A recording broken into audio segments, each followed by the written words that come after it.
বাড়ির নিকটস্থ হইয়া দেখিলাম জানালা দিয়া কৈলাসবাবু মুখ বাড়াইয়া আছেন। শীর্ণ ফ্যাকাশে মুখ। প্রাতঃকাল না হইয়া রাত্রি হইলে তাহাকে সহসা ওই জানালার সম্মুখে দেখিয়া প্রেত বলিয়া বিশ্বাস করিতে কাহারও সংশয় হইত না। তিনি আমাদের উপরে আহ্বান করিলেন। ব্যোমকেশ একবার জানালার নিচের মাটির উপর ক্ষিপ্ত দৃষ্টি বুলাইয়া রহিল। সবুজ ঘাসের পুরু গালিচা বাড়ির দেওয়াল পর্যন্ত গিয়া ঠেকিয়াছে। তাহার উপর কোনো প্রকার চিহ্ন নাই। উপরে কৈলাসবাবুর ঘরে প্রবেশ করিয়া দেখিলাম ঘরে চায়ের সরঞ্জাম প্রস্তুত। চা যদিও আমাদের এক দফা হইয়া গিয়াছিল, তবু দ্বিতীয়বার সেবন করিতে আপত্তি হইল না। চায়ের সহিত নানাবিধ আলোচনা চলিতে লাগিল। স্থানীয় জল হাওয়ার ক্রমিক অধঃপতন, ডাক্তারদের চিকিৎসা প্রণালীর ক্রমিক ঊর্ধ্বগতি, টোটকা ঔষধের গুণ, মারণ উচাটন, ভূতের রোজা ইত্যাদি কোনো প্রসঙ্গই বাদ পড়িল না। ব্যোমকেশ তাহার মাঝখানে একবার জিজ্ঞাসা করিল, রাত্রে আপনি জানালা বন্ধ করে শুচ্ছেন তো? কৈলাসবাবু বলিলেন, হ্যাঁ, তিনি দেখা দিতে আরম্ভ করা অবধি জানালা বন্ধ করেই শুতে হচ্ছে, যদিও সেটা ডাক্তারের বারণ। ডাক্তার চান আমি পর্যাপ্ত বায়ু সেবন করি, কিন্তু আমার যে হয়েছে উভয় সংকট, কি করি বলুন দেখি? জানালা বন্ধ করে কোনো ফল পেয়েছেন কি? বড় বেশি নয়, তবে দর্শনটা পাওয়া যায় না এই পর্যন্ত। নিশুতি রাত্রে যখন তিনি আসেন, জানালায় সজোরে ঝাঁকানি দিয়ে যান। একলা শুতে পারি না। রাত্রে একজন চাকর ঘরের মেঝে বিছানা পেতে শোয়। চা সমাপনার্থে ব্যোমকেশ উঠিয়া বলিল, এইবার আমি ঘরটা ভালো করে দেখব। শশাঙ্ক, তুমি কিছু মনে করো না।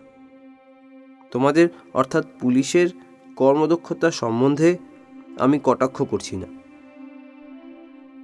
তবু যদি কিছু বাদ পড়ে থাকে তাই আর একবার দেখে নিচ্ছি।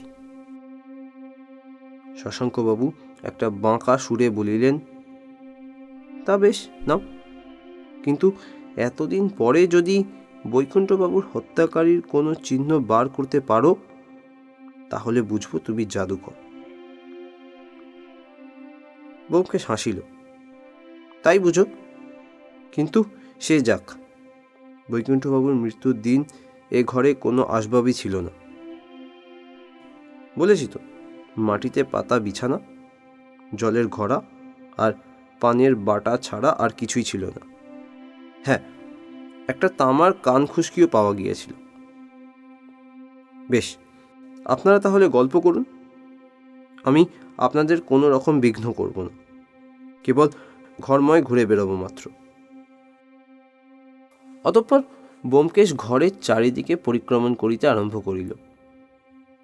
কখনো ঊর্ধ্বমুখে ছাদের দিকে তাকাইয়া, কখনো হেঁট মুখে মেঝের উপর দৃষ্টি নিবদ্ধ করিয়া চিত্রাক্লান্ত মুখে নিঃশব্দে ঘুরিতে লাগিল। একবার জানালার সম্মুখে দাঁড়াইয়া কাঠ সার্সি প্রভৃতি ভালো করিয়া পরীক্ষা করিল। দরজার হুড়কা ও ছিটকিনি লাগাইয়া দাঁড়াইয়া দেখিল। তারপর আবার পরিক্রমণ শুরু করিল। কৈলাস ও শশাঙ্কবাবু সকৌতূহলে তাহার গতিবিধি পরীক্ষা করিতে লাগিলেন। আমি তখন জোর করিয়া কথাবার্তা আরম্ভ করিলাম, কারণ ব্যোমকেশের মন যতই বহির্নিরপেক্ষ হোক, তিন জোড়া কুহুতলির চক্ষু অনুক্ষণ তাহার অনুসরণ করিতে থাকিলে সে যে বিক্ষিপ্ত চিত্র ও আত্মসচেতন হইয়া পড়িবে, তাহাতে সন্দেহ নাই। তাই যা হোক একটা কথা আরম্ভ করিয়া ইহাদের দুইজনের মনোযোগ আকর্ষণ করিয়া লইবার চেষ্টা করিল। তবু নানা অসংলগ্ন চর্চার মধ্যেও আমাদের মন ও চক্ষু তাহার দিকেই পড়িয়া রহিল। 15 মিনিট এইভাবে কাটিল। তারপর শশাঙ্কবাবুর একটা পুলিশ ঘটিত কাহিনী শুনিতে শুনিতে অলক্ষিতে অন্যমনস্ক হইয়া পড়িয়াছিলাম। ব্যোমকেশের দিকে নজর ছিল না। হঠাৎ একটা ছোট্ট হাসির শব্দে সচকিতে ঘাড় ফিরাইলাম। দেখলাম ব্যোমকেশ দক্ষিণ দিকের দেওয়ালে খুব কাছে দাঁড়াইয়া দেওয়ালের দিকে তাকাইয়া আছে ও মৃদু মৃদু হাসিতেছে। শশাঙ্কবাবু বলিল, কি হলো আবার, হাসছ যে? ব্যোমকেশ বলিল, জাদু, দেখে যাও, এটা নিশ্চয়ই তোমরা আগে দেখনি, বলিয়া দেওয়ালের দিকে অঙ্গুলি নির্দেশ করিল। আমরা সাগ্রহে উঠিয়া গেলাম। প্রথমটা চুনকাম করা দেয়ালের গায়ে কিছুই দৃষ্টিগোচর হইল না। তারপর ভালো করিয়া লক্ষ্য করিয়া দেখিলাম, মেঝে হইতে আন্দাজ 5 ফুট উচ্চে সাদা চুনের উপর পরিষ্কার অঙ্গুষ্ঠের ছাপ অঙ্কিত রইয়াছে, যেন কাঁচা নুনের ওপর আঙুল টিপিয়া কেউ চিহ্নটি রাখিয়া গিয়াছে। শশাঙ্কবাবু ভ্রুকুটি সহকারে চিহ্নটি দেখিয়া বলিল, একটা বুড়ো আঙুলের ছাপ দেখছি, এর অর্থ কি? ব্যোমকেশ বলিল, অর্থ মুনিশ না তো মতিভ্রম। হত্যাকারীর এই পরিচয় চিহ্নটি তোমরা দেখতে পাওনি। বিস্ময়ে ভ্রু তুলিয়া শশাঙ্কবাবু বলিলেন, হত্যাকারীর? এ আঙুলের দাগ যে হত্যাকারীর, তা তুমি কি করে বুঝলে? আমরা আগে ওটা লক্ষ্য করিনি বটে, কিন্তু তাই বলে ওটা হত্যাকারীর আঙুলের দাগ যে কেন হবে তাও তো বুঝতে পারছি না। যে রাজমিস্ত্রি ঘরে চুনকাম করেছিল তারও তো হতে পারে, অন্য যে কোনো লোকের হতে পারে, একেবারে অসম্ভব নয়। তবে কথা হচ্ছে, রাজমিস্ত্রি দেওয়ালে নিজের আঙুলের টিপ রেখে যাবে কেন? তা যদি বলো, হত্যাকারী বা রেখে যাবে কেন? ব্যোমকেশ তীক্ষ্ণ দৃষ্টিতে একবার শশাঙ্কবাবুর দিকে তাকাইল, তারপর বলিল, তাও তো বটে। তাহলে তোমার মতে ওটা কিছুই নয়? আমি বলতে চাই, ওটা যে খুব জরুরি তার কোনো প্রমাণ পাওয়া যাচ্ছে না। ক্ষুদ্র নিঃশ্বাস ফেলিয়া ব্যোমকেশ বলিল, তোমার যুক্তি অকাট্য। প্রমাণের অভাবে কোনো জিনিসকেই জরুরি বলে স্বীকার করা যেতে পারে না। পকেটে ছুরি আছে, কিংবা কানখুশকি?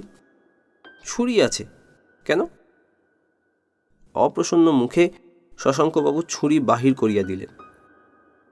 ব্যোমকেশের আবিষ্কারে তিনি সুখী হইতে পারেন নাই, তাই বোধ হয় সেটাকে তুচ্ছ করিবার চেষ্টা করিতেছিলেন।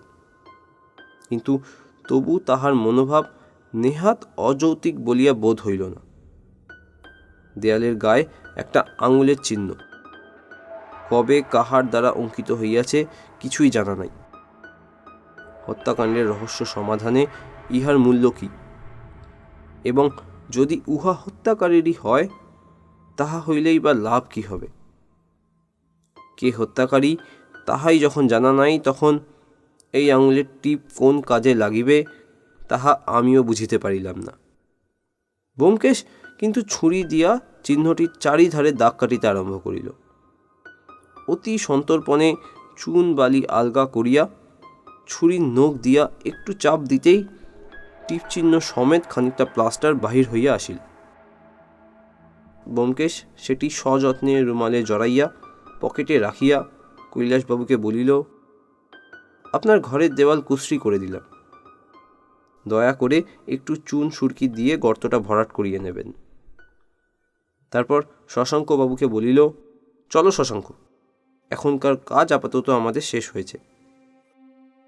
এদিকে দেখছি 9টা বাজে, কৈলাসবাবুকে আর কষ্ট দেওয়া উচিত নয়। ভালো কথা, কৈলাসবাবু, আপনি বাড়ি থেকে নিয়মিত চিঠিপত্র পান তো? কৈলাসবাবু বলিলেন, আমাকে চিঠি কে দেবে? একমাত্র ছেলে, তার গুণের কথা তো শুনেছেন। চিঠি দেবার মতো আত্মীয় আমার কেউ নেই। প্রফুল্ল স্বরে ব্যোমকেশ বলিল, বড়ই দুঃখের বিষয়। আচ্ছা, আজ তাহলে চললুম, মাঝে মাঝে আপনাকে বিরক্ত করতে আসব। আর দেখুন, এটার কথা কাউকে বলার দরকার নেই, বলিয়া দেয়ালের ছিদ্রের দিকে নির্দেশ করিল। কৈলাসবাবু ঘাড় নাড়িয়া সম্মতি জানাইলেন। রাস্তায় বাহির হইয়া পড়িলাম। রৌদ্র তখন কড়া হইতে আরম্ভ করিয়াছে। দ্রুত পদে বাসার দিকে চলিলাম।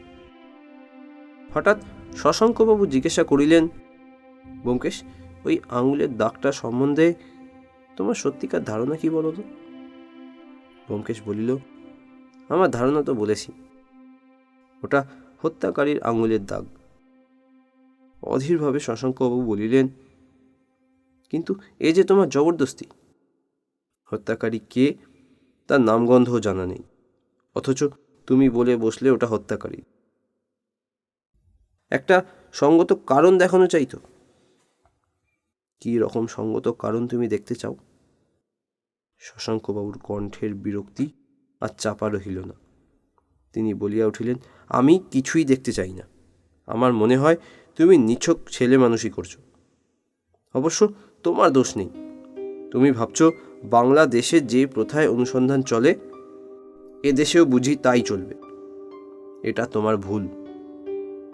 এ ধরনের ডিটেকটিভগিরিতে এখানে কোনো কাজ হবে না।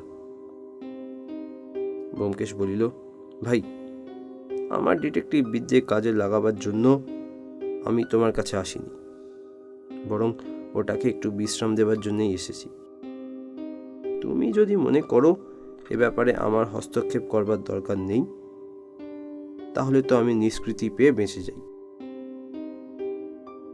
শশাঙ্কবাবু সামলাইয়া লইয়া বলিলেন, না, আমি তা বলছি না। আমার বলার উদ্দেশ্য, ও পথে চললে কস্মিন কালেও কিছু করতে পারবেন। এ ব্যাপার অত সহজ নয়। তা তো দেখতেই পাচ্ছি, ব্যোমকেশ বলিল। 6 মাস ধরে আমরা যে ব্যাপারে একটা হদিশ বার করতে পারলুম না, তুমি একটা আঙুলের টিপ দেখেই যদি মনে করো তার সমাধান করে ফেলেছ, তাহলে বুঝতে হবে এই কেসের গুরুত্ব তুমি এখনো ঠিক ধরতে পারোনি। আঙুলের দাগ কিংবা আস্থা করে কুড়িয়ে পাওয়া ছেঁড়া কাগজে দুটি হাতের অক্ষর, এসব দিয়ে লোমহর্ষণ উপন্যাস লেখা চলে, পুলিশের কাজ চলে না। তাই বলছি, ওসব আঙুলের টিপ ফিপ ছেড়ে থামো। পাশ দিয়া একখানা ফিটন গাড়ি যাইতেছিল। তাহার আরোহী আমাদের দেখিয়া গাড়ি থামাইলেন। গলা বাড়াইয়া জিজ্ঞাসা করিলেন, কি ব্যোমকেশ বাবু, কদ্দূর? তারাশঙ্করবাবু গঙ্গা স্নান করিয়া বাড়ি ফিরিতেছিলেন। কপালে গঙ্গা মৃত্তিকার ছাপ, গায়ে নামাবলি, মুখে একটা ব্যঙ্গ হাস্য। ব্যোমকেশ তাহার প্রশ্নে ভালো মানুষের মতো প্রতি প্রশ্ন করিল, কিসের? কিসের আবার? বৈকুণ্ঠের খুনের। কিছু পেলেন? ব্যোমকেশ বলিল, এ বিষয়ে আমাকে প্রশ্ন করছেন কেন? আমার তো কিছু জানবার কথা নয়, বরং শশাঙ্ককে জিজ্ঞাসা করুন।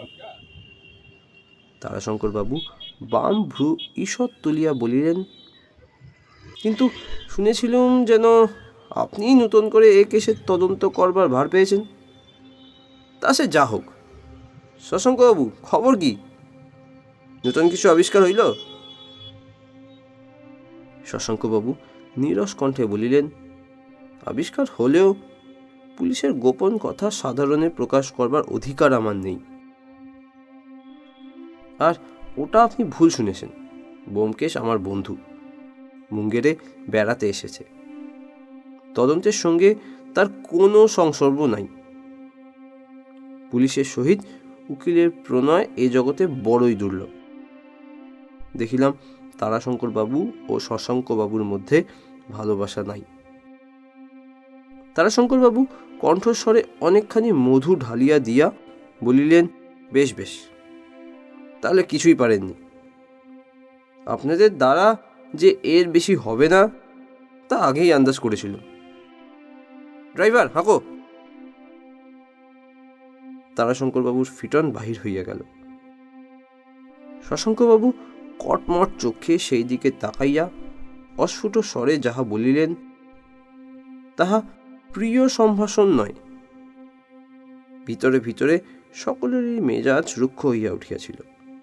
পথে আর কোনো কথা হইল না। নীরবে তিনজনে বাসায় গিয়া পৌঁছিলাম।